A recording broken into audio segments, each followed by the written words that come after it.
Dobrý deň, volám sa Rastislav Kevický a som učiteľ matematiky. Pozrime sa spoločne na jednoduchý príklad, ktorý napriek svojej jednoduchosti každý rok žiakov zaskočí. Máme napísať štvrtinu alebo nejakú časť čísla s vysokým exponentom, a to bez použitia kalkulačky. Skúsme si najprv niečo zopakovať.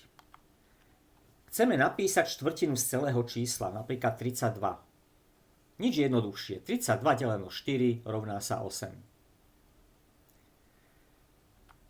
Mohol by som ísť na to aj inak. A síce, že 32 rozložím na súčin dvoch činiteľov, napríklad 8x4 lomeno 4. Idem vydeliť 4. Mám dve možnosti. Buď vydelím 8 štvorkou, alebo 4 štvorkou. 4 deleno 4 je 1, 1x8 je 8. Alebo druhá možnosť, 8 deleno 4 sú 2 a 2x4 je 8. Tu si treba uvedomiť, že môžem deliť len jedného z tých činiteľov. Ak by som vydelil obidvoch, tak by som vlastne delil to číslo dvakrát. Áno, 8 deleno 4 je 2, 4 deleno 4 je 1, 2x1 je 2 a to je nesprávny výsledok. No a práve tadiaľto vedie cesta k riešeniu nášho zadania. Musí totiž platiť, že to vysoké exponenciálne číslo, keď vynásobím jednotkou, tak sa nemení. Ale tým som získal konečne nejaké číslo, ktoré nemá exponenta. Teda má exponenta, ale jednotku a tá sa nepíše.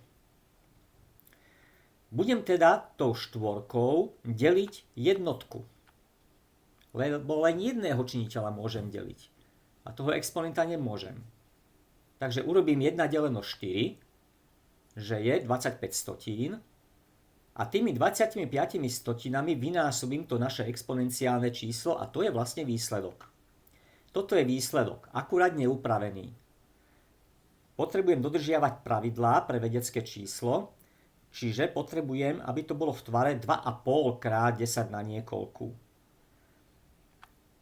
U jedného činiteľa som teda pridal 10 násobok a u druhého činiteľa musím ten 10 násobok ubrať. Čiže tu som dal plus 1 desatinné miesto, tak 1 desatinné miesto musím u druhého činiteľa ubrať.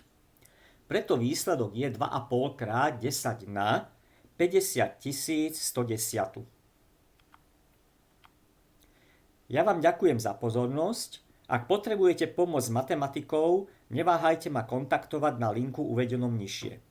Prajem vám pekný deň.